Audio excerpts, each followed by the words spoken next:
Assalamualaikum warahmatullahi wabarakatuh. Alhamdulillah wassalatu wassalamu ala Rasulillah wa ala alihi wa sahbihi wa mawalah. Wa ashhadu an la ilaha illallah wahdahu la syarikalah wa ashhadu anna Muhammadan abduhu wa rasuluh sallallahu alaihi wa ala alihi wa sahbihi wa man tabi'al huda ila yaumil qiyamah. Alhamdulillah, kembali kita lanjutkan kajian dengan membaca buku tafsir salat.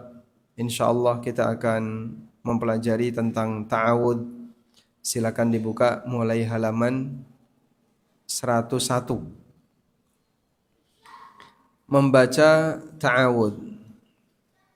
Kalimat ta'awud atau kalimat isti'adah bisa kita sebut dengan kalimat isti'adah atau ta'awud adalah kalimat a'udzu billah, yang artinya aku berlindung kepada Allah. Berlindung kepada zat yang maha agung, zat yang paling mulia, maha kuasa atas segala sesuatu. A'udzu billah. Dan kita disyariatkan untuk membaca kalimat isti'adah setiap kali mau membaca Al-Quran. Sebagaimana firman Allah di surat An-Nahl ayat 98, "Fa idza qara'tal Qur'ana fasta'idz billahi minasyaitonir rajim." Kalau kamu mau membaca Al-Quran, maka mintalah perlindungan kepada Allah dari godaan setan yang terkutuk.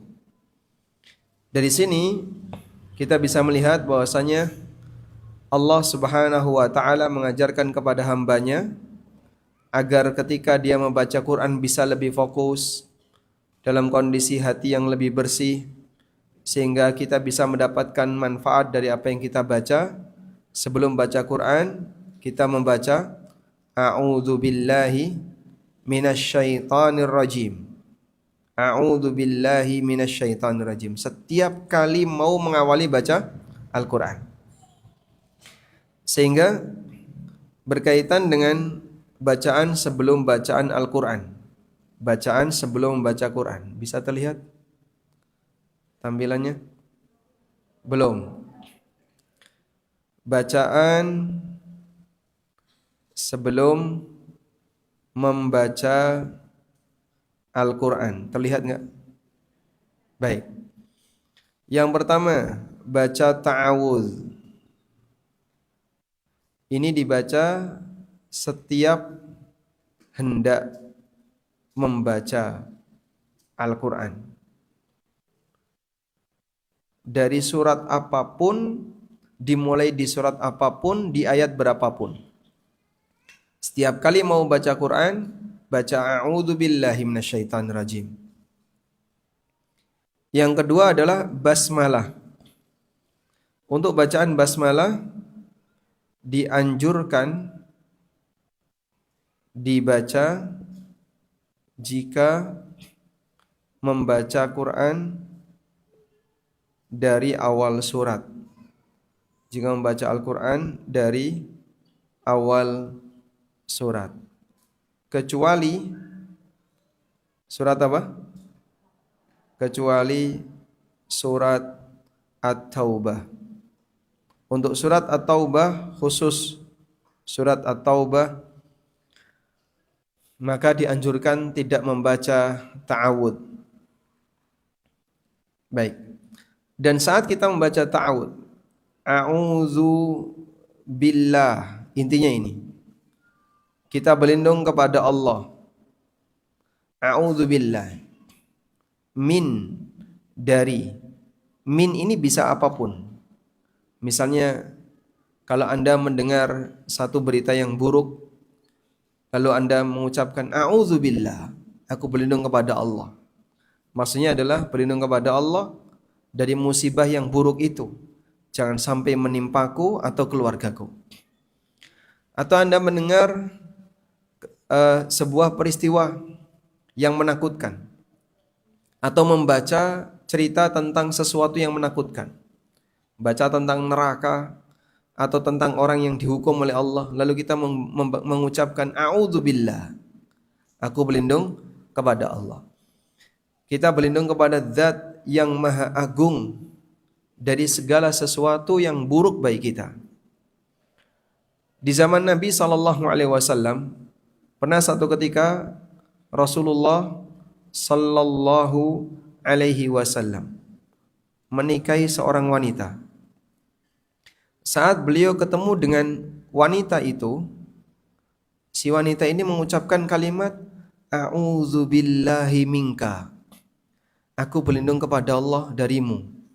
Spontan Nabi SAW langsung menghindar. Jadi pada saat setelah selesai akad nikah, Rasulullah SAW nemui istri barunya ini, wanita ini, kemudian mengucapkan a'udzubillahi minka, aku berlindung kepada Allah darimu. Nabi SAW langsung menyingkir. Dan beliau mengatakan, laqad udti bi'adim, engkau telah memohon perlindungan kepada Zat yang Maha Agung. Ilhaqi bi ahlik, silakan kamu pulang ke rumah orang tuamu. Selesai akad, ketemu, belum nyentuh, dia sudah ngomong a'udzubillahi minka, langsung dicerai ketika itu. Ini peristiwa yang pernah dialami oleh Rasulullah sallallahu alaihi wasallam. Sehingga kalimat a'udzubillah ini bisa berlaku untuk apapun. Dan kita minta kepada Allah Subhanahu wa taala, memohon perlindungan, bisa dengan menyebut dua hal. Pertama adalah nama Allah. Misalnya kita mengucapkan a'udzubillah, a'udzubirrahman, a'udzubirrahim. Boleh atau tidak? Boleh. Misalnya kalimat a'udzubillah atau kalimat a'udzubirrahman, a'udzu bi al-aziz, a'udzu bil aziz, a'udzu bi nama Allah yang lain, bis sami', aku memohon perlindungan kepada Zat yang Maha mendengar, aku mohon perlindungan kepada Zat yang Maha kuasa, yang Maha perkasa, yang Maha ar-Rahman, dan seterusnya. Boleh memohon perlindungan kepada Allah dengan menyebut nama Allah. Atau yang kedua, dengan menyebut sifat Allah. Allahumma inni a'udzu biridhaka min sakhatik wa bimu'afatika min uqubatik wa a'udzu bika minka. Kita boleh misalnya berlindung kepada Allah, a'udzu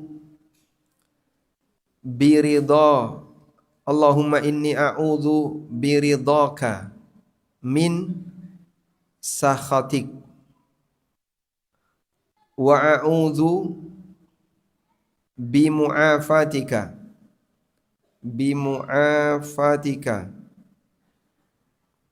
min uqubatik, dan aku berlindung dengan pemaafmu ya Allah, min uqubatik wa a'udzu bika minka, dan seterusnya. Maka kita berlindung kepada Allah dengan menggunakan sifat Allah. Termasuk diantaranya adalah a'udzu bikalimatillahi at-tammati min syarri ma khalaq. Aku berlindung dengan firman-firman Allah yang sempurna, min syarri ma khalaq, dari kejahatan apa yang Dia ciptakan. Maka berlindung bisa dengan menyebut nama Allah, a'udzu billah. Bisa juga menyebut sifat Allah, a'udzu bi'izzatillah, a'udzu bi sifatillah, A'udzu bikalimatillahi tammati min syarri ma khalaq. Dan kalimat ini jangan diucapkan kecuali untuk sesuatu yang bentuknya keburukan atau yang menakutkan. Sehingga Anda kalau ketemu sesuatu yang menakutkan, misalnya nggih, bojone merengut, a'udzubillah minasyaitonir rajim. Kira-kira pripun niku? Wah, tambah merengut ya Pak Ustaz. Nah, kamu salah kalimat ya. A'udzubillah, aku berlindung kepada Allah. Kita berlindung kepada Allah min syarri ma khalaq, dari kejahatan semua makhluknya yang telah Allah ciptakan. Sehingga kita bisa berlindung dengan menyebut nama Allah atau sifat Allah. Puncaknya adalah dengan kalimat a'udzubillah. A'udzubillah, aku berlindung kepada Allah Subhanahu wa taala. Selanjutnya, berdasarkan ayat di atas, maka redaksi isti'adzah adalah kalimat a'udzu billahi minasyaitonir rajim. Karena kalimat ayatnya fasta'idz billahi minasyaitonir rajim. Maka kita mengucapkan a'udzu billahi minasyaitonir rajim. Aku berlindung kepada Allah dari godaan setan yang terkutuk. Selanjutnya, ulama sepakat bahwa kalimat ta'awudz bukan bagian dari Al-Quran. Kalimat ta'awudz bukan bagian dari Al-Quran. Kalau bismillahirrahmanirrahim bagian dari Al-Quran. Disebutkan di surat An-Naml, suratnya Nabi Sulaiman alaihissalam. Nanti insya Allah akan kita bahas. Innahu min Sulaiman wa innahu bismillahirrahmanirrahim. Alla ta'lu alayya wa'tuni muslimin. Ini surat dari Sulaiman dan isinya bismillahirrahmanirrahim. Al-Qurtubi mengatakan, ajma'al ulama ala anna ta'awudha laisa minal Qur'an. Ulama sepakat bahwa ta'awudz bukan bagian dari Al-Quran. Wala ayatin minhu, dan bukan pula salah satu ayat dalam Al-Quran. Wa huwa qaulul qari', ta'awudz adalah ketika seseorang mengucapkan a'udzu billahi minasyaitonir rajim. Selanjutnya, nah ketika sholat ta'awudz ini dibaca kapan? Saat sholat kita baca Quran enggak? Apakah saat sholat kita baca Quran? Membaca. Baca apa? Al-Fatihah. Maka ta'awudz kita baca sebelum membaca Al-Fatihah. Karena ketika sholat kita membaca Al-Quran, yaitu membaca Al-Fatihah, yang merupakan surat pertama dalam Al-Quran. Kapan Anda membaca Al-Fatihah? Di setiap rakaat. Maka rakaat pertama baca Fatihah, rakaat kedua baca Fatihah. Ini yang kemudian dijadikan dalil oleh para ulama yang berpendapat bahwa ta'awudz dibaca di setiap awal rakaat. Maka ada pertanyaan, ta'awudz itu di rakaat pertama saja atau di semua rakaat? Anda baca Quran saat sholat kapan? Ya setiap kali baca Fatihah baca Quran. Berarti ta'awudznya mengulang. Nah demikian pula adab ketika membaca Al-Quran. Saat baca Quran tiba-tiba diajak bicara oleh orang lain, pedot gitu. Bacaan Qurannya apa? Putus. Terus ngobrol atau aktivitas yang lain. Nah nanti ketika mau lanjut maka ngulang ta'awudz. Ketika mau lanjut ngulang ta'awudz. A'udzu billahi minasyaitonir rajim. Bismillahirrahmanirrahim. Inna a'tainakal kautsar. Segone gosong, Bu. Langsung peleper neng pawon. Mateni kompor, kemudian ngentas nasinya. Balik lagi mau lanjut. Ketika mau lanjut gimana? A'udzu billahi minasyaitonir rajim. Fasholli li rabbika wanhar. Mbok dari awal toh, tadi kan cuma satu ayat. Karena masih nyambung konteksnya. Kalaupun terjadi seperti itu, maka saat pedot Anda nanti bacanya ketika mau lanjut baca ta'awud dulu. A'udzu billahi minasyaitonir rajim, kemudian melanjutkan. Selanjutnya, hukum ta'awud. Ulama berbeda pendapat mengenai hukum isti'adzah sebelum membaca Al-Qur'an. Pendapat pertama mengatakan membaca ta'awud sebelum membaca Al-Qur'an hukumnya wajib. Karena Allah perintahkan dalam Al-Qur'an. Dan hukum asal perintah adalah wajib. Sampean garis bawah ini ya. Karena Allah perintahkan dalam Al-Qur'an sehingga hukumnya wajib. Ada ulama yang mewajibkan. Perintah Allah ada di mana? Tadi di surat An-Nahl tadi. فَإِذَا قَرَأْتَ الْقُرْآنَ فَاسْتَعِذْ بِاللَّهِ مِنَ الشَّيْطَانِ الرَّجِيمِ. Kalau kamu mau membaca Quran, mintalah perlindungan kepada Allah dari godaan setan yang terkutuk. Ini merupakan pendapat Atha bin Abi Rabah, pendapat Ats-Tsauri, pendapat Al-Auza'i, dan pendapat Dawud Adz-Dzahiri, sebagaimana keterangan yang dinukil oleh Ibnu Hazm dalam kitabnya Al-Muhalla. Dan ini juga pendapat Imam Ahmad dalam salah satu riwayat dan dinilai lebih kuat oleh Ibnu Battah.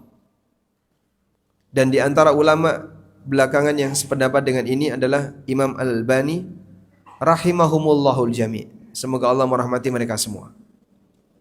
Kita ulangi ya. Jadi ta'awud hukumnya wajib sebelum baca Quran. Pendapat siapa tadi? Atha bin Abi Rabah. Siapa lagi? Al-Auza'i. Lalu siapa lagi? Ats-Tsauri. Lalu pendapat siapa lagi? Dawud Adz-Dzahiri. Pendapat siapa lagi? Imam Ahmad dalam salah satu riwayat dari beliau. Pendapat siapa lagi? Syalbani. Dan dinilai kuat oleh Ibnu Battah. Baik. Ini dinilai lebih kuat oleh Ibnu Battah dan dipilih oleh Syalbani. Selanjutnya, ta'awud hukumnya tidak wajib, namun sifatnya anjuran. Ini merupakan pendapat jumhur ulama dari kalangan sahabat, tabi'in, dan para imam madhab, Imam Abu Hanifah, Imam Asy-Syafi'i, Imam Ahmad, menurut riwayat yang mu'tamad, yang dijadikan sebagai acuan dalam madhabnya. Baik. Dan pendapat yang kedua inilah yang lebih kuat, bahwa membaca ta'awud sebelum membaca Al-Quran hukumnya tidak wajib. Apa dalilnya? Berdasarkan hadis riwayat Anas bin Malik radhiyallahu anhu, bahwa beliau pernah melihat Nabi SAW tertidur. Saat beliau bangun, Nabi SAW tiba-tiba tersenyum. Lalu beliau bersabda, tidur begitu bangun, guyu, tersenyum. Lalu beliau bersabda, unzilat alayya anifan suratun. Waktu tidur tadi diturunkan kepadaku satu surat. Sehingga ini salah satu di antara dalil bahwa wahyu bisa turun saat mimpi atau dalam mimpi Nabi sallallahu alaihi wasallam. Dalam mimpi Nabi sallallahu alaihi wasallam. Manusia biasa bisa enggak kayak gini? Enggak bisa. Ya, maka kalau suami Anda begitu bangun tidur kok guyang-guyu, ngopo ya Pak? Dapat wahyu. Itu pastikan apa? Ngapusi. Guyung-guyung apa ya Pak? Aku ngimpi apa? Rabi meneh. Makanya guyang-guyu. Kira-kira gimana? Sing siji seneng, sijine senep. Ya namanya mimpi kan di luar kendali manusia. Nabi Muhammad SAW bermimpi. Dalam mimpi itu beliau SAW mendapatkan surat Al-Kautsar. Lalu beliau membaca Bismillahirrahmanirrahim. Inna a'tainakal kautsar fashalli li rabbika wanhar inna syani'aka huwal abtar. 3 ayat diturunkan oleh Allah dalam mimpi Nabi sallallahu alaihi wasallam. Dan Anda lihat Nabi sallallahu alaihi wasallam tidak membaca ta'awud ketika beliau hendak membaca surat Al-Kautsar. Maka ini menjadi dalil jumhur bahwa perintah dalam Al-Qur'an tersebut statusnya adalah perintah anjuran, bukan perintah wajib. Firman Allah di surat An-Nahl yang tadi kita kutip, fa idza qara'tal Qur'ana fasta'idz billahi minasyaitonir rajim. Ini sifatnya anjuran dan tidak wajib. Baik. Selanjutnya, hikmah disyariatkan membaca ta'awudz. Kenapa kita dianjurkan untuk membaca ta'awudz pada saat mau membaca Quran? Kita disyariatkan untuk membaca ta'awudz sebelum membaca Al-Quran. Di antara hikmah besarnya adalah untuk menghilangkan was-was setan.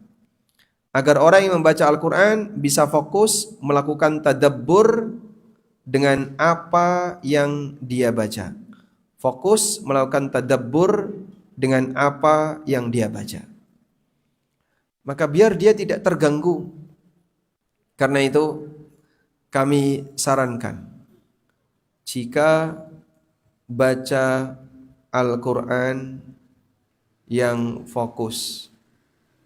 Karena fokus, jangan sering diputus. Dan karena jangan sering diputus, jika ada yang mau memutus, jangan direspon. Kecuali wajib untuk ngerespon panggilan orang tua, panggilan suami. Jadi kurang lebih saat baca Al-Quran itu samakan seperti saat sholat. Nah, Anda lagi sholat dipanggil temannya, noleh nggak? Kenapa nggak noleh? Dipanggil temannya semaur tidak? Ngerespon enggak? Kenapa nggak respon? Batal. Nanti bisa membatalkan sholat. Maka baca Quran juga seperti itu. Kalau lagi baca Quran, dipanggil temannya, dipanggil siapapun, jangan respon.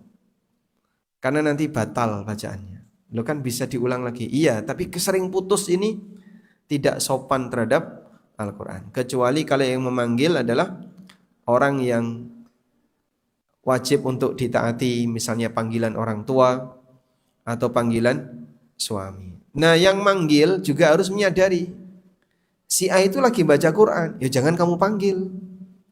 Sebagaimana kalau Anda melihat ada orang sholat, dipanggil enggak? Sudah ngerti orangnya lagi sholat? Ya? Kita tidak akan memanggil. Pak, Pak, Pak. Neng dito kok orang. Begitu diparani neng kamar, oh bapak sholat. Sudah? Begitu lihat suaminya sholat, gimana? Ya sudah, berarti tak tunggu sampai selesai sholat. Maka seperti itulah kalau Anda sedang melihat orang baca Quran, jangan gampang diputus. Ibnu Umar radhiyallahu anhu, pada saat beliau membaca Quran, diajak ngobrol sama orang lain, ya fokus saja.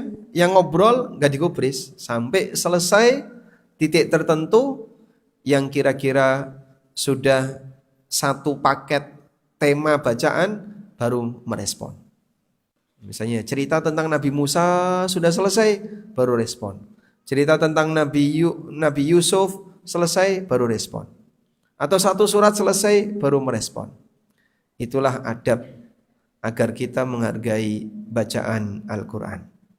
Baik. Selanjutnya, Ibnu Qayyim dalam kitabnya Ighatsatul Lahafan menyebutkan 7 hikmah membaca isti'adzah sebelum baca Al-Quran. Pertama, Al-Quran itu ibarat obat bagi penyakit yang ditanam setan di hati. Jadi setan menaruh penyakit hati pada diri manusia, seperti penyakit waswas, penyakit syahwat, dan berbagai keinginan buruk yang lainnya. Sebelum membaca Al-Quran, Allah perintahkan agar pembaca membersihkan hatinya dari penyakit yang disebarkan setan, sehingga hatinya menjadi lebih bersih, agar memungkinkan untuk mendapatkan hikmah dari tadabbur Al-Quran. Sehingga ini ada hati. Gambarnya hati kok kayak gini, hati gitu aja. Maka setan berusaha untuk memberikan penyakit di hati. Dialah sumber penyakit hati. Penyakit hati beragam. Was-was, benci, dengki, takut, sedih, itu semuanya bisa menjadi penyakit hati. Sehingga saat kita mau membaca Al-Quran, sumber penyakit hati ini harus diusir dulu. Karena Quran ini seperti nutrisi bagi batin, akan memberi manfaat bagi hati, sehingga biar hati makin sehat. Tapi kalau sumber penyakitnya ini belum hilang, sumber penyakit, sinten menika sumber penyakit? Setan. Agar setan ini pergi duluan, sebelum baca Quran didahului dengan a'udzubillahi minasyaitonirrajim. Aku berlindung kepada Allah dari sumber penyakit, yaitu setan. Nah, ketika sumber penyakitnya pergi, maka penyakitnya memungkinkan untuk diobati. Selama sumbernya belum hilang, pengobatan apapun tidak akan bisa membersihkan seluruh penyakit, karena sumbernya masih ada. Kita lanjutkan. Yang kedua, Al-Quran adalah nutrisi bagi hati yang berisi petunjuk, ilmu, dan kebaikan. Sebagaimana air merupakan nutrisi bagi tanaman, sementara setan adalah api yang akan membakar tanaman itu, setahap demi setahap. Ketika tanaman ini tumbuh subur, setan akan berusaha untuk merusaknya dan membakarnya. Karena itu Allah perintahkan membaca isti'adzah, supaya perusak itu terusir, agar tidak merusak tanaman subur setelah mendapatkan siraman dari Al-Quran. Jadi diibaratkan setan itu terbuat dari apa? Api. Api ini akan merusak tanaman batin. Nah, matikan dulu apinya dengan cara isti'adzah.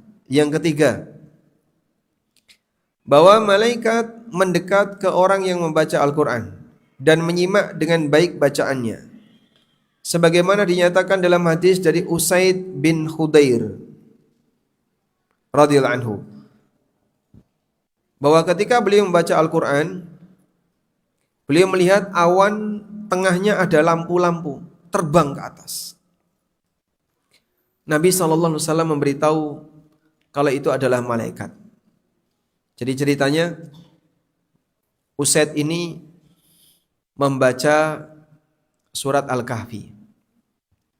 Di tengah beliau membaca surat Al-Kahfi, tiba-tiba kudanya Usaid itu meronta-ronta. Ya, Anda pernah lihat ya, kuda meronta-ronta, ngelonjak-lonjak sambil mengeluarkan bunyi kuda, meringkik-ringkik. Lalu Usaid berhenti. Ketika berhenti, kudanya diam. Kemudian beliau baca lagi. Saat Usaid membaca lagi, kudanya meronta-ronta lagi. Kemudian beliau berhenti. Kemudian beliau baca lagi, sama juga. Tiba-tiba ketika beliau menghentikan bacaan Qur'annya, beliau melihat ada awan terbang. Dan seperti ada lampu di tengah awan itu terbang. Lalu Usaid cerita kepada Nabi SAW tentang kejadian yang beliau alami. Kemudian Nabi SAW menyampaikan, itu adalah malaikat. Beliau mendekat untuk mendengarkan bacaan Al-Quranmu. Andaikan kau terus membacanya, niscaya kau akan bisa bertemu dengan dia. Tapi karena dihentikan, maka malaikat ini pergi meninggalkan tempat tadi. Dan Usaid kenapa menghentikan? Karena anaknya lagi tidur, ya. Beliau khawatir nanti kalau kudanya meronta-ronta terus, nanti anaknya bangun. Baik. Sementara setan adalah lawan dan musuh malaikat, maka pembaca diperintahkan untuk isti'adzah, mengusir sang musuh agar malaikat turun dalam kondisi sudah tidak ada setan di situ. Di kesempatan inilah tidak boleh berkumpul antara malaikat dengan setan. Yang keempat, setan akan mengganggu pembaca dengan semua usahanya agar tidak fokus sehingga gagal untuk mendapatkan tujuan utama membaca Al-Quran, yaitu tadabbur isi dari Al-Quran. Anda kalau membaca pakai HP atau pakai mushaf? Pakai mushaf. Apa gangguannya ketika Anda baca pakai mushaf? Bunyi HP. Sehingga bacanya pakai mushaf betul. HP-nya ditaruh di samping. Sehingga centang, centung. Itu hatinya sopo toko WA, sopo WA mana? Oh, jamaah pengajian WA. Pengumuman pengajian. HP-nya bunyi terus. Hatinya punya keinginan gendang cepat maca Quran agar bisa buka HP. Betul kayak gitu? Ya. Berarti agar Anda bisa fokus ketika membaca Quran, jauhkan dari HP. Cara yang paling nyaman buat HP ini selalu silent. Tidak ada suaranya. Nah terus gimana Pak, ini ono telepon? Ya ini ono telepon kalau nggak dilihat ya nggak diangkat. Insya Allah hidup kita akan jauh lebih nyaman. Tidak semua komunikasi itu harus kita turuti ya. Sehingga setiap kali ada telepon selalu diangkat, WA selalu dibaca. Tidak semua komunikasi harus dituruti. Yang kelima, pembaca Al-Quran hakikatnya sedang bermunajat kepada Allah. Sedang bermunajat kepada Allah dengan membaca kalamullah. Sementara Allah sangat mengizinkan agar pembaca memperindah bacaan Qur'annya. Dan setan yang dilantunkan adalah nyanyian. Sehingga setan diusir agar hamba bisa fokus bermunajat dengan Allah, tidak terganggu dengan nyanyian setan.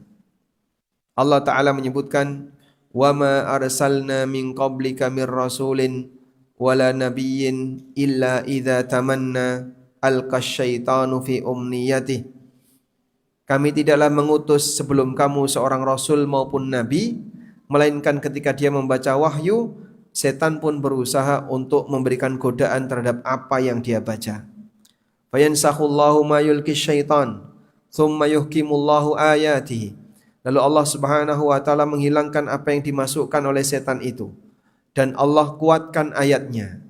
Maksud dari ayat ini adalah dulu para nabi ketika mereka membaca Quran, setan berusaha untuk menyisipkan kata,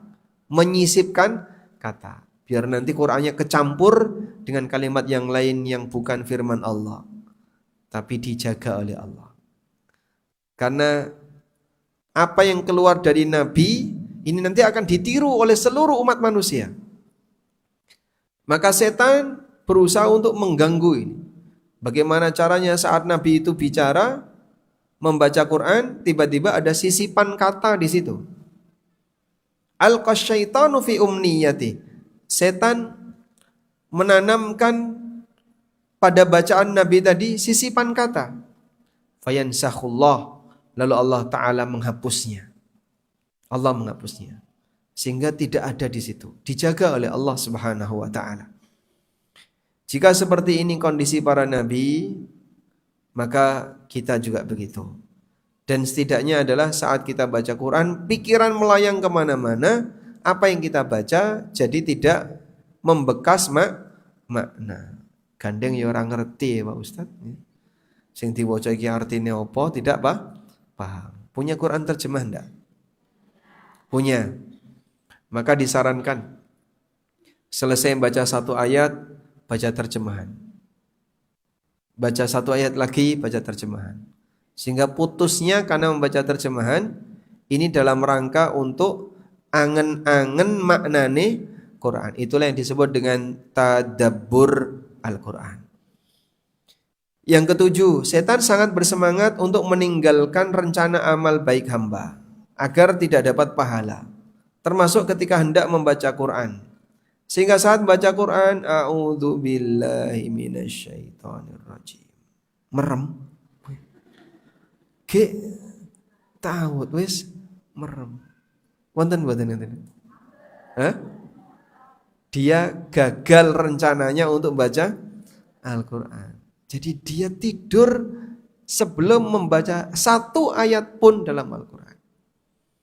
Baru bersiap, targetnya 3 juz. Baru a'udzu billahi minasyaitonir rajim, terutama nggih pas Ramadan bar subuh.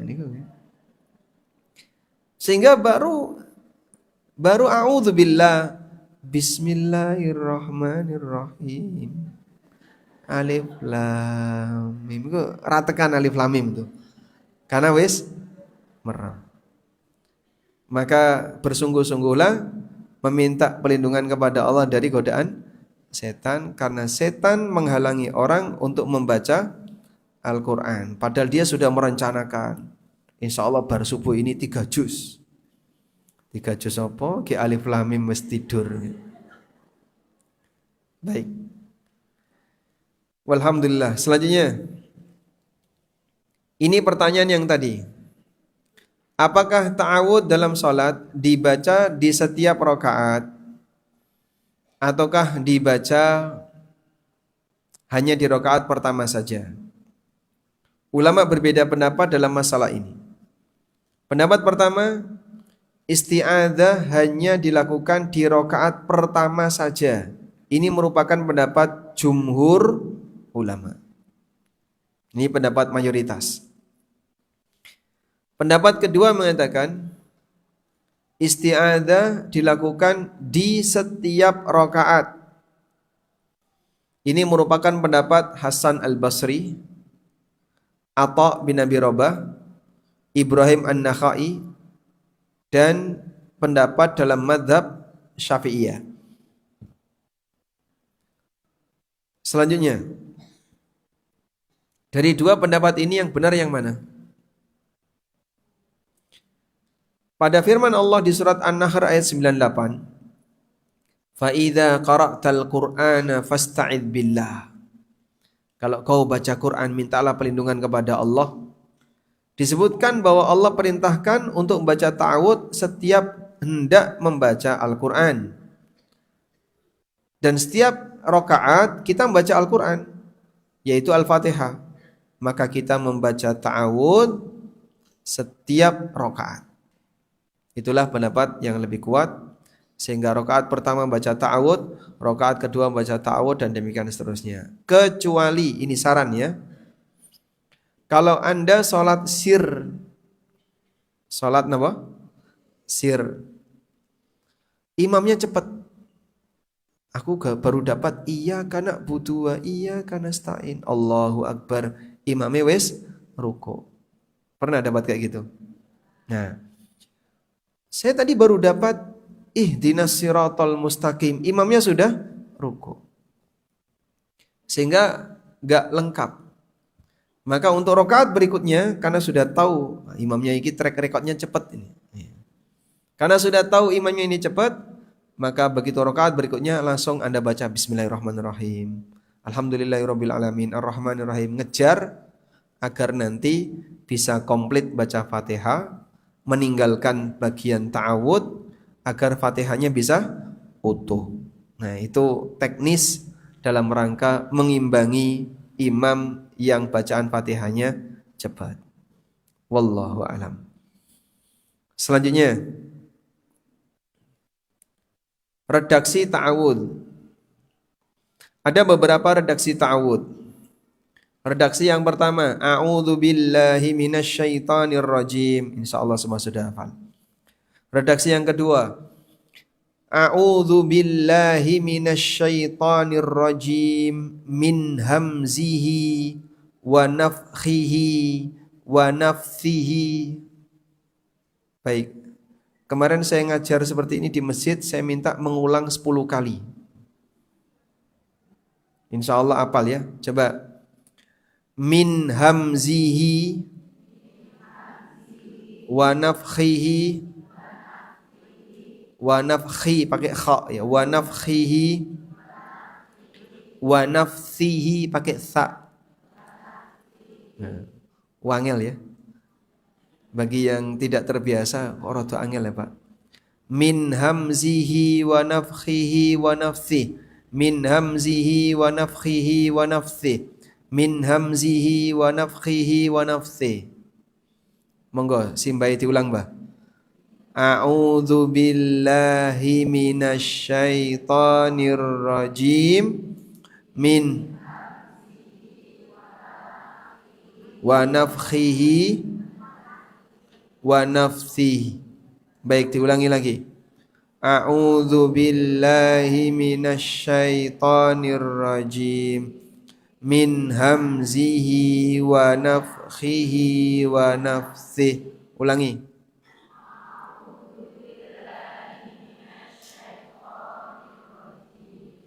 Min wa naf. Alhamdulillah. Nafsih dengan nafsih beda ya. Kalau nafsihi jiwanya, nafsihi beda lagi. Ada nafas, ada nafas. Beda ta sama sin. Kalau nafsihi jiwa, nafsun. Nah, ini nafsun, nafsun, nafsun. Bisa bedain ya? Karena sa dengan tha dalam bahasa Arab, sin dengan tha dalam bahasa Arab beda. Ya? Min nafsihi pakai tha, bukan pakai sin. Min nafsihi. Nafsihi. Apa makna nafsihi? Kita lihat di sini ya. Ada nafkhun, ada nafsun. Nah, di sini. Al-Mubarakfuri mengatakan, nafsun adalah ungkapan untuk menyebut syair. Karena ini yang dilantunkan seperti ruqyah, jambi-jambi. Jadi nafsun artinya sihir, jambi-jambi. Ada orang mau ngobati orang lain, komat kamit, brus. Nah, komat kamit itu namanya nafsun. Dia komat kamit itu namanya apa?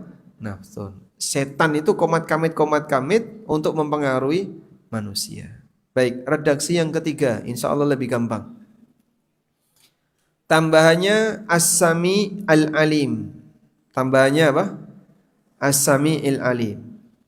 A'udzu billahis sami'il alim minasy syaithanir rajim. Min hamzihi wa nafthihi wa nafsihi.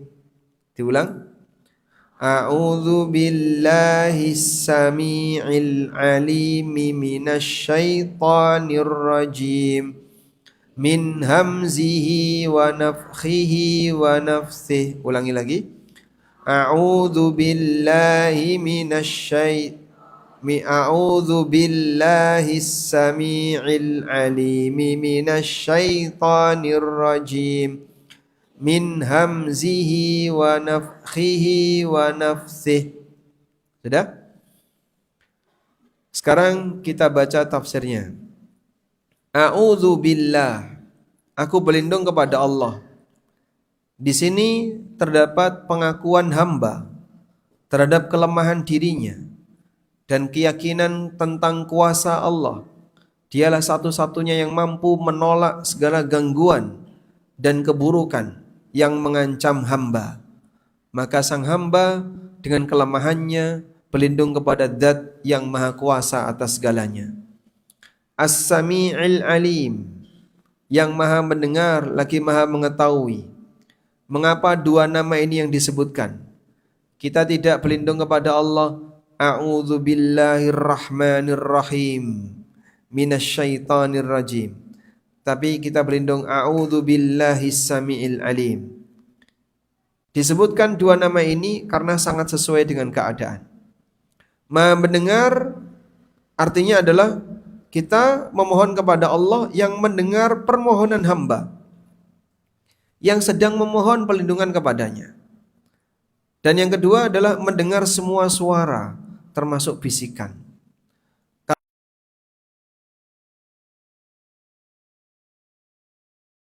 dari godaan bisikan setan. Yang kedua, Al-Alim, Maha mengetahui. Dia mengetahui semuanya tanpa ada yang tersembunyi dari Allah Subhanahu wa taala, termasuk isi hati manusia. Maka manusia yang memohon kepada Allah Subhanahu wa taala perlindungan, dialah zat yang Maha mendengar lagi Maha mengetahui. Dia mendengar semua suara sampai suara batin was-was dalam hati manusia. Minasyaitonir rajim, dari setan yang terkutuk. Ini menunjukkan pengakuan hamba bahwa setan adalah musuh. Dan setan yang dimaksud adalah setan dari golongan jin yang membisikkan was-was di batin manusia.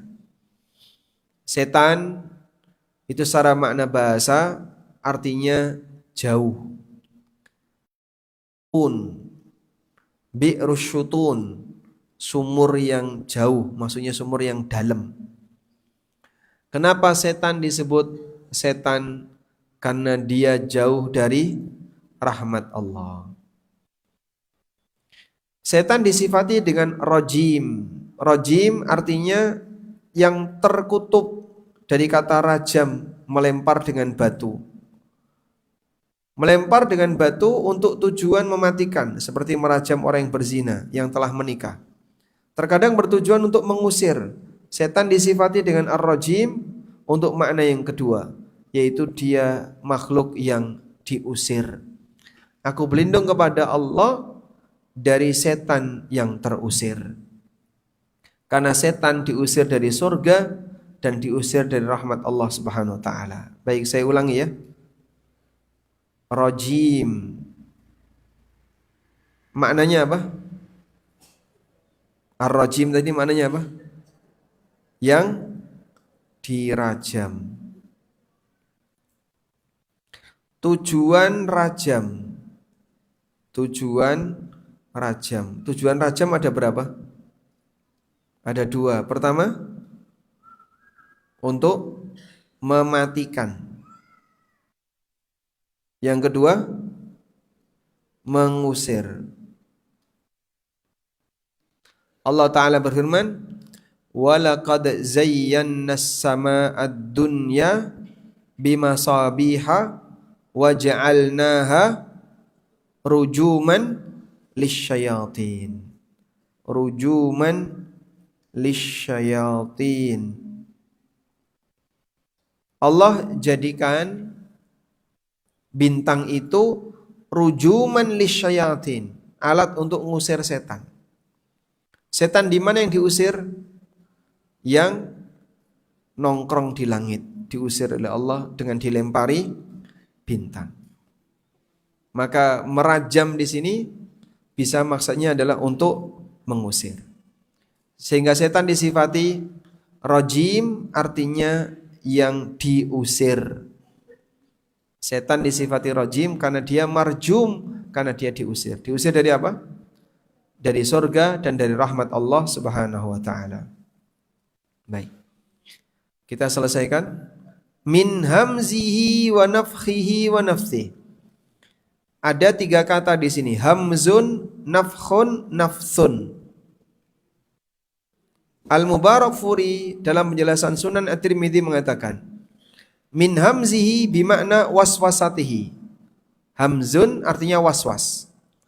Nafkhun artinya kibruhu al-muaddi ila kufrihi, kesombongan. Nafkhun artinya kesombongan. Aku berlindung kepada Allah dari kesombongan setan. Karena setan itu kalau sudah sangat sombong, dia akan semakin gak karu-karuan dalam menggoda manusia. Wa nafsun bimakna sihir. Dan aku berlindung kepada Allah dari sihirnya setan. Kemudian Al-Mubarakfuri menukil keterangan At-Tibi.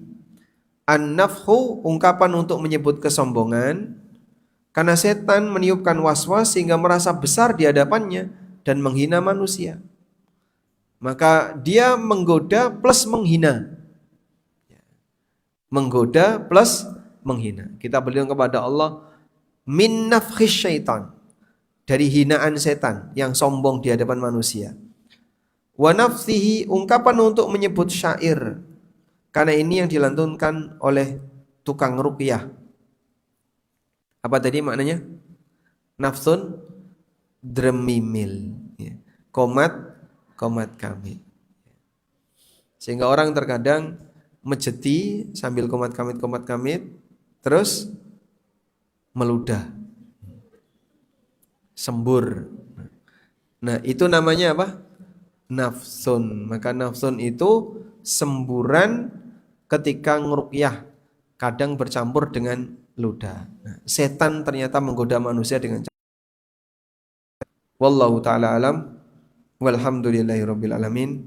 Selesai untuk bab membaca ta'awud. Semoga bisa dipahami dengan baik. Wassallallahu ala nabiyyina Muhammadin wa ala alihi wa sahbihi wasallam.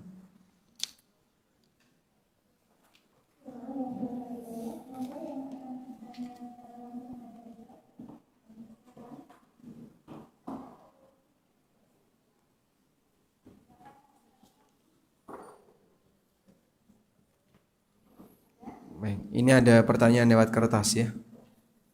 Assalamualaikum. Waalaikumsalam. Kalau mandi junub jam 5 pagi karena malas bangun, terus dari malam sudah niat puasa sunnah, apakah puasanya sah atau tidak dilanjutkan puasanya? Jika dari mulai subuh sampai maghrib dia tidak makan tidak minum, sah puasanya. Sehingga kalau tadi ya bangunnya jam 5 pagi terus baru mandi dan dia sudah punya niat puasa malam hari dan belum makan sama sekali, juga tidak minum, maka sah nggak puasanya? Sah, karena dia belum makan minum. Telat mandi seperti ini tidak membatalkan puasa. Wallahu a'lam.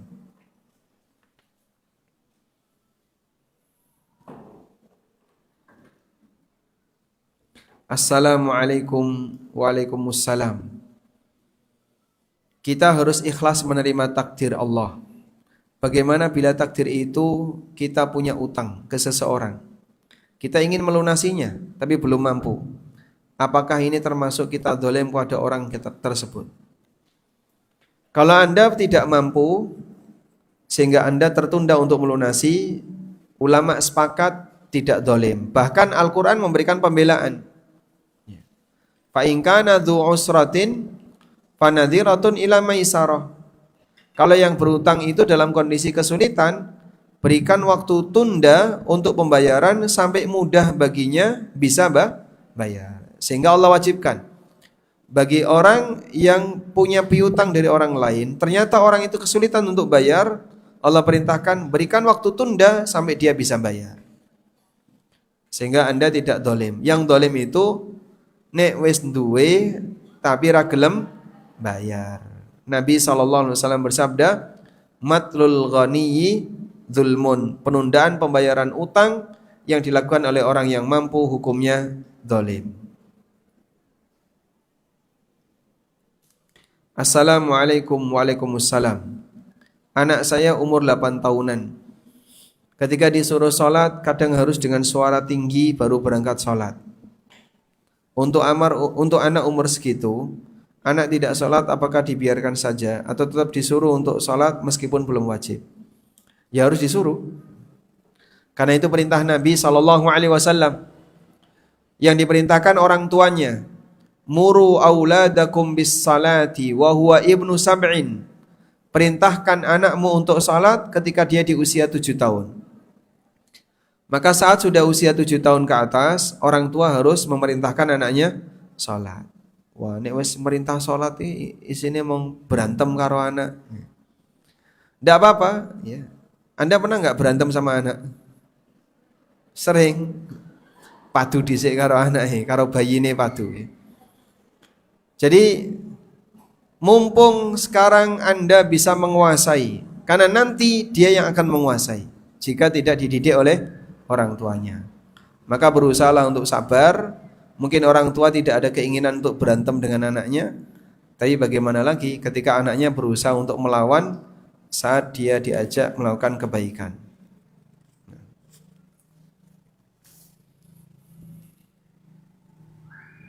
Assalamualaikum. Waalaikumsalam. Bagaimana cara mendidik anak laki-laki supaya rajin sholat di masjid dan mau menghafal Al-Quran? Karena sudah setiap hari diajak ayahnya, terkadang masih ngeyel. Anak kami umur 7 tahun dan 3,5 tahun. Yang umur 7 tahun ini harus terus diajak. Yang 3,5 mungkin masih bisa ditoleransi. Yang 7 tahun ya, karena dia sudah 7 tahun, maka silahkan terus diajak.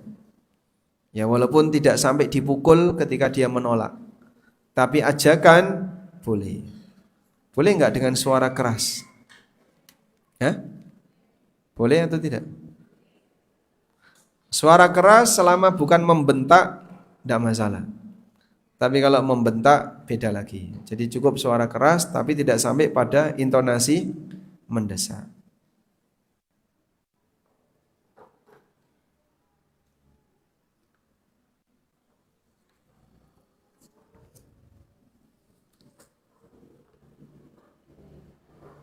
Assalamualaikum warahmatullahi wabarakatuh. Waalaikumsalam warahmatullahi wabarakatuh.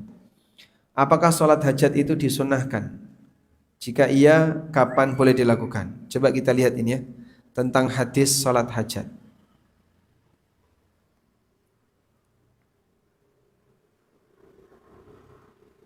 Nah, mengenai sholat hajat,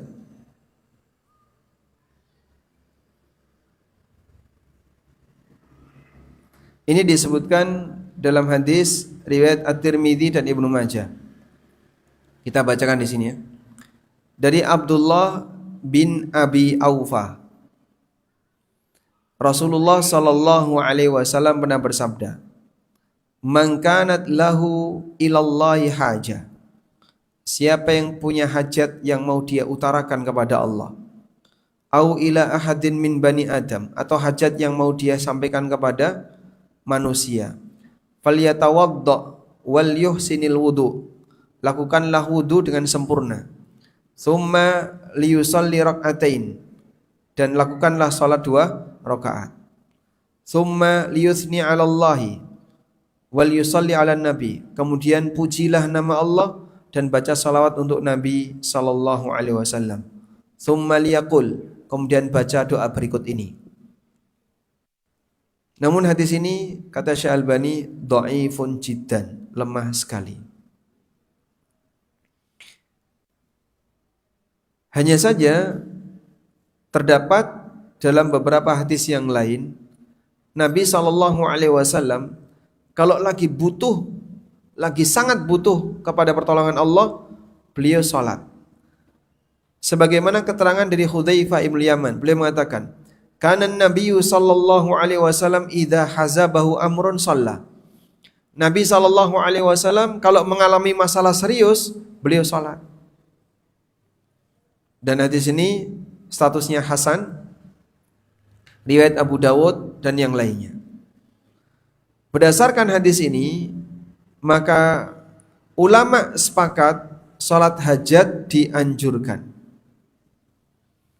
Kalau hadis di atas tadi dhaif jiddan, mungkin enggak bisa jadi dalil. Tapi ada riwayat di mana Nabi sallallahu alaihi wasallam kalau punya masalah tertentu, punya masalah serius, beliau ngapain? Salat. Dan itulah salat hajat. Karena Nabi sallallahu alaihi wasallam idza hazabahu amrun shalla. Nabi sallallahu alaihi wasallam kalau punya masalah serius, beliau salat. Maka salat hajat hukumnya dianjurkan. Waktunya kapan? Bebas. Tata caranya sama seperti salat sunnah pada umumnya, 2 rakaat. Bacaannya Pak bebas, tidak ada bacaan khusus. Wallahu a'lam.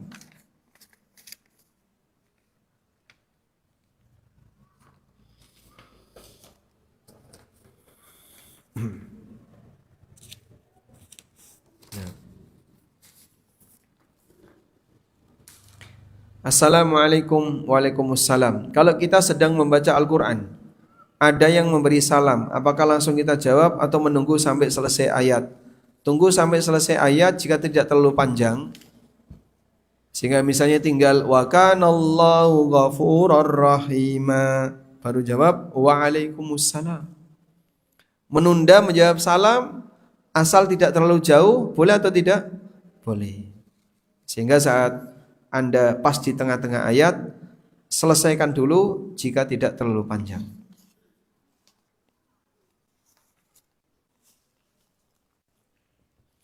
Assalamualaikum, waalaikumsalam warahmatullahi wabarakatuh. Bolehkah puasa sunnah diniatkan untuk anaknya, supaya anaknya mapan hidupnya, mulia dunia akhirat? Bolehkah panitia korban menyisihkan daging untuk dimasak buat pembubaran panitia, dimakan bersama? Wassalamualaikum warahmatullahi wabarakatuh. Waalaikumsalam warahmatullahi wabarakatuh. Contoh yang pertama, orang puasa sunnah atau tahajud dengan niat untuk kesuksesan anaknya. Ini berarti beramal demi dunia. Beramal untuk dunia. Tak iwangi poso, kue tak pasani, ya? Tak tahajudi. Itu maksudnya apa? Dia berpuasa tapi untuk kesuksesan anaknya. Boleh nggak kayak gitu? Ini sama dengan beramal tapi untuk ngejar dunia. Ya nanti pahala yang ada hanya dunia saja. Karena itulah yang lebih tepat, ikhlaskan amal kita untuk Allah. Kalau puasa ikhlas untuk Allah. Lalu setelah itu berdoa, minta kepada Allah sesuai dengan yang kita harapkan. Misalnya kita minta agar anak kita sukses dunia akhirat, agar anak kita diberi banyak kebaikan, silahkan. Tapi dalam doa. Sehingga bukan sholat itu yang dijadikan sasaran untuk biar nanti anaknya, untuk jadi sebab biar anaknya sukses. Tapi sholat itu atau puasa itu dilakukan untuk mendekat kepada Allah, lalu berdoa kepada Allah.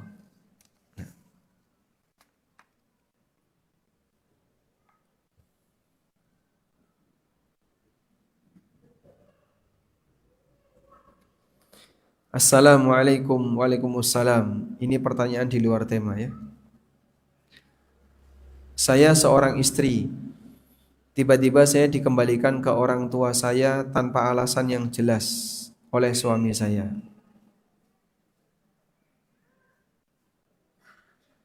Apa ini? Di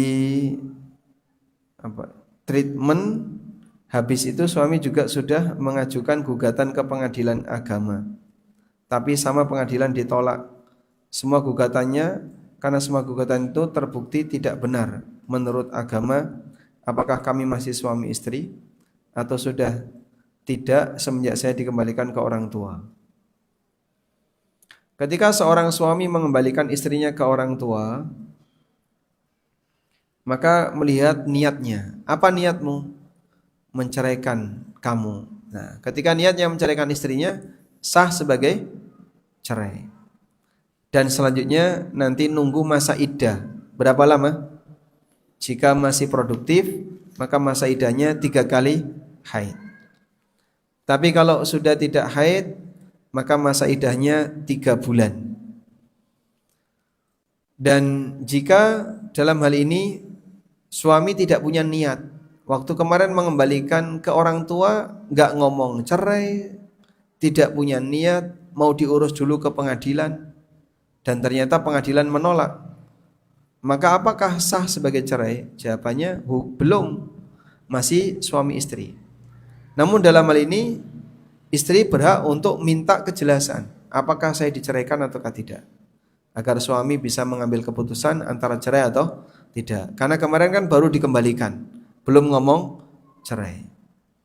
Dan dalam posisi ini wallahu ta'ala alam, andaikan belum ngomong cerai dan suami belum ada niat untuk menceraikan istrinya saat mengembalikan istrinya ke rumah orang tuanya, maka ikatan suami istri masih bertahan. Wallahu a'lam. Assalamualaikum warahmatullahi wabarakatuh. Waalaikumsalam warahmatullahi wabarakatuh. Bagaimana seorang hamba menghadapi serangan gangguan jin atau sihir? Sudah terbiasa mimpi buruk bertahun-tahun dan sudah pernah membuat korban gila dan bercerai dengan izin Allah. Setelah ikhtiar ruqyah syar'iyah, akhirnya sekarang dia ikhtiar sendiri karena khawatir jika diceritakan akan mendapat serangan lagi. Alhamdulillah sekarang serangannya tidak separah dulu, tapi mimpi buruk masih terus mendatangi. Tidak jarang dia lelah dan mempertanyakan kapan ujian setan ini berakhir. Adakah nasihat yang bisa menguatkan itu? Masya Allah. Ujian mental tidak lebih ringan daripada ujian fisik. Dan saya menjumpai beberapa orang punya ujian mental yang berat. Jadi kayak orang linglung, orang stres. Baik laki-laki maupun perempuan. Ada salah satu juga santri kami ya, santri akhwat. Awalnya dia baik-baik saja. Tapi tiba-tiba dia mengalami ujian mental. Jadi kayak ketakutan sendiri. Belajar itu takut. Bersama temannya takut. Dia mengidap penyakit anxiety. Karena dia merasa ketakutan berlebihan seperti ini ya, sampai harus minum obat untuk menenangkan dirinya. Dan itu bisa jadi berlangsung dalam waktu yang lama. Maka bersyukurlah ketika Bapak Ibu dikasih oleh Allah mental yang sehat, ketika berinteraksi dengan orang aman, tidak ada masalah. Dan mohon jangan menimbulkan masalah pada mental orang lain karena tekanan. Orang tua yang terlalu memberikan tekanan kepada anaknya bahaya. Itu juga bisa memberikan mental yang enggak baik kepada anaknya. Baik. Lalu gimana solusinya? Kalau misalnya ada gangguan seperti tadi ya. Ada salah satu ikhwan dari Malang. Beliau baru lulus kuliah S1. Datang ke Jogja lalu minta saran. Karena dia itu indigo. Dan kalau lihat tembok-tembok ini ya penuh dengan penampakan-penampakan. Tapi karena itu terjadi sejak kecil, akhirnya dia gak takut. Yang menakutkan bagi dia itu satu, ngebling. Bling, bling, bling, tiba-tiba di depannya, bling. Itu yang bikin kaget. Kalau masuk toilet, ada banyak sekali penampakan-penampakan. Ada yang gondrong, ada yang gundul. Bagi dia biasa saja.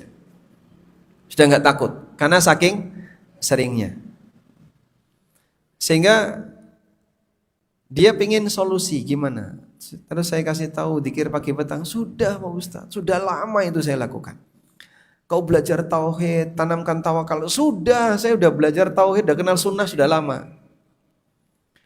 Semua kaidah yang kita berikan sudah dia lakukan. Ya sudah, yang terakhir ini yang terakhir. Yang terakhir kau sampaikan sama jin yang ganggu itu. Kau boleh terus ganggu aku. Kau boleh terus mengganggu aku. Tapi ingat, nanti di akhirat kau akan saya tuntut di hadapan Allah. Dan itu yang terakhir sudah. Karena kan jin itu juga bisa mendengar suara kita. Maka boleh nggak kita nuntut mereka yang zalim? Boleh. Nanti aku akan nuntut kamu di akhirat. Terserah mau goda ini, ngasih mimpi yang buruk. Terus apa lagi tadi? Kadang bisikan-bisikan yang enggak jelas, kadang menakut-nakuti, kesurupan, bikin orang gila. Ini semuanya nanti boleh dituntut di hari kiamat.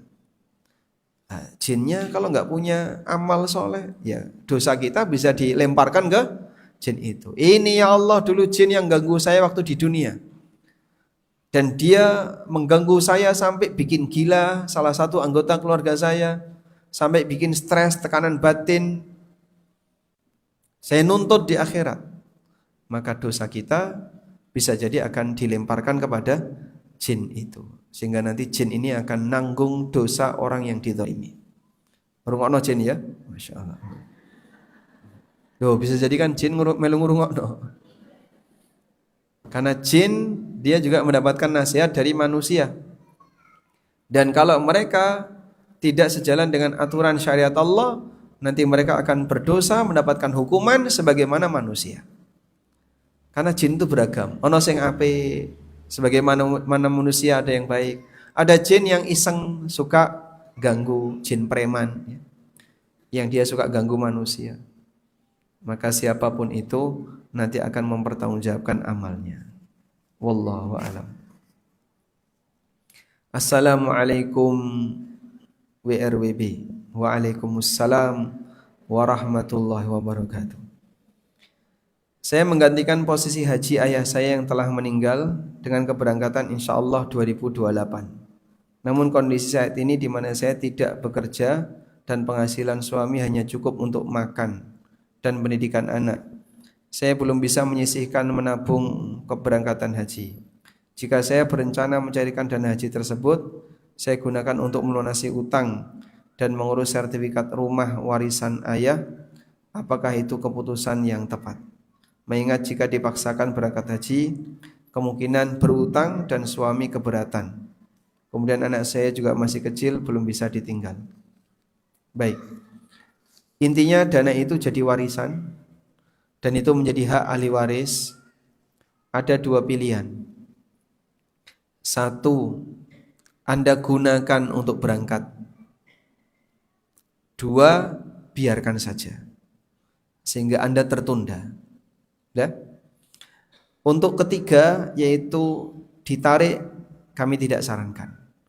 Karena sayang, urutannya tinggal sak pelintengan. Sekarang 2026, Anda urutannya 2028. Udah biarin aja. Sehingga biarkan itu sebagai peninggalan orang tua Anda. Kalaupun bukan Anda yang berangkat, mudah-mudahan nanti cucunya, tinggalan dari simbahnya, cucunya yang melanjutkan. Ya mungkin jadi 2035 atau 2000 berapa. Dan selama jamaah haji ini tidak membayar pelunasan, itu akan tertunda. Nanti dia akan molor ke belakang terus seperti itu. Artinya porsi itu tidak hilang. Karena porsi itu tidak hilang, maka sebaiknya Anda pertahankan dengan cara cukup tidak bayar pelunasan. Nanti akan mundur dengan sendirinya. Porsinya tidak hilang. Dan untuk urusan utang di rumah setelah Anda menikah ya, jangan ganggu porsi haji dari hasil pembayaran orang tua tadi. Biarkan itu bertahan. Sementara untuk urusan ekonomi Anda pribadi, maka bisa dicarikan dari sisi yang lain. Wallahu a'lam. Bolehkah tahajud dengan membaca surat yang sama? Al-Baqarah 128, Ibrahim 4041, Al-Ahqaf 15, Al-Furqan 74. Diambil dari kitab Al-Iqlil. Kalau tidak ada dalil ya, sebenarnya pada asalnya tahajud boleh membaca surat dan ayat apapun. Tidak ada surat dan ayat khusus selain bacaan witir. Witir 3 rakaat ini baca apa? Bacaan apa? Al-A'la, Al-Kafirun, Al-Ikhlas. Selain itu bebas. Maka Anda mau membaca Al-Baqarah, Ali Imran, An-Nisa, silakan. Wallahu ta'ala alam. Demikian. Semoga yang kita bahas ini bermanfaat. Wassallallahu ala nabiyyina Muhammadin wa ala alihi wa sahbihi wasallam. Wa akhiru da'wana anil hamdulillahi rabbil alamin. Wassalamualaikum warahmatullahi wabarakatuh.